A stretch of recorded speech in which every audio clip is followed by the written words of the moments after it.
becoming a neo-hippie in Berkeley, California. Jumping on the alfresco yoga pose bandwagon on a weekend hike in Yosemite. Perhaps it was because I was feeling particularly lackluster after a boozy few years in London. Or perhaps I was just enticed by the prospect that a modern hippie lifestyle could help you find peace, happiness and a state of pure bliss, even without the help of psychedelic drugs. Whatever the reason, I found myself inextricably drawn to the so-called neo-hippie lifestyle in the proudly offbeat city of Berkeley, just across the bay from San Francisco, that former epicenter of flower power, but now a world away. While San Francisco is more a mecca for tech types than tie-dyed t-shirt-wearing proponents of free love these days, Berkeley, or Berkeley as it's sometimes known, still has an unusually high quotient of peaced-out freethinkers. I was first introduced to neo-hippiedom by my housemate Robin, who'd embraced a lifestyle of organic food, natural products, meditation and alternative medicines since being diagnosed with cancer. She was convinced over-processed foods, chemical-laced products, modern medicines and the stress of working for a struggling bank which had tried to terrorize employees into resigning had made her ill.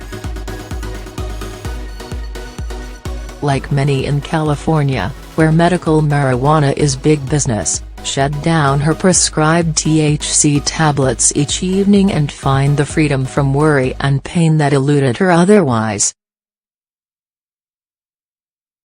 Colorful protests are a common sight in Berkeley. Pixie-like with her bright red crop, slight frame and sprightliness, she quickly converted me to the benefits of shopping at the local farmers markets and jumble of charity shops, taking the free community yoga classes and eating out at the smorgasbord of organic, raw and paleo restaurants.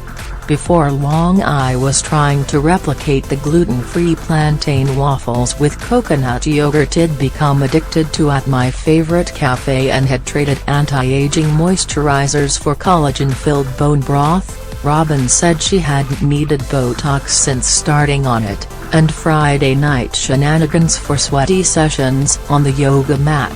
For a while I even swapped wine for a probiotic-filled kombucha.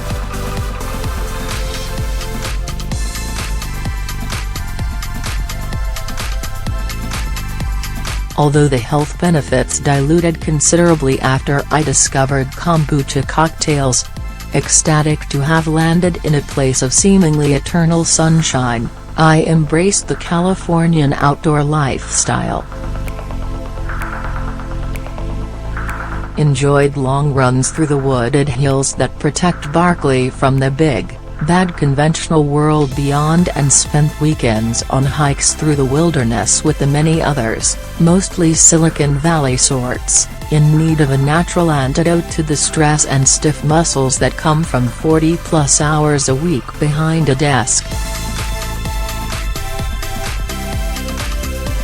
Like one of the eponymous anti-heroes in Jack Kerouac's 1958 novel The Dharma Bums, we were intent on avoiding the cycle of work, produce, consume, work, produce, consume that entraps so many. But it was when I joined a local meditation group that I really got into it. We'd meet each Saturday morning on Indian Rock, a long-time bohemian hangout perhaps tellingly located next to a former enclave for eccentrics called Nut Hill. We'd stake out our claim amid the canoodling couples and teens smoking pot and try to quiet our minds as we stared out at the typically fog-enshrouded horizon. I never quite managed to get rid of my nagging thoughts entirely, or reach the state of ecstatic enlightenment some of the others claim to dash, but it was helpful to carve out the time and space for pure peace and quiet. To spend time in the company of people who had made it their mission to practice compassion and loving kindness. Just across the bay from San Francisco, Berkeley feels a world away. Before long I was hooked. Yoga on the beach, sacred cacao ceremonies, shamelessly busting out unco dance moves at music festivals. If it was taking me out of myself and enabling me to forget my worries for a while, minus a hangover, it had to be a good thing, I was sure. But I was a rookie hippie by 60s standards. Where was the selfless volunteering, the passionate fighting for a greater cause?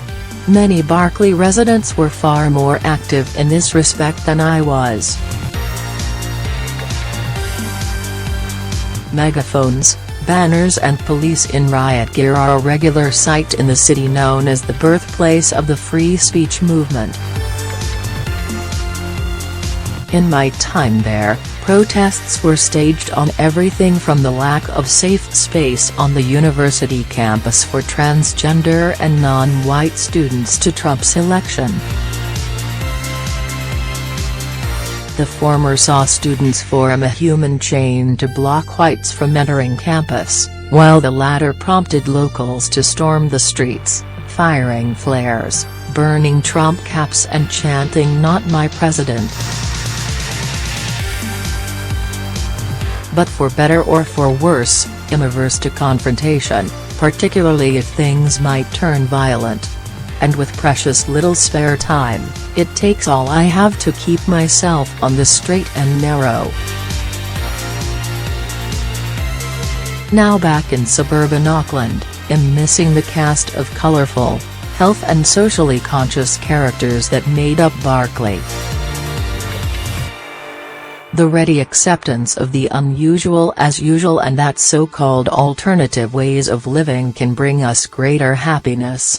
Or perhaps I just need to find the neo-hippie community here.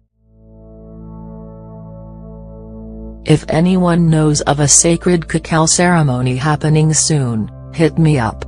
There is not much, a shot of thick hot chocolate and bit of mental timeout won't fix.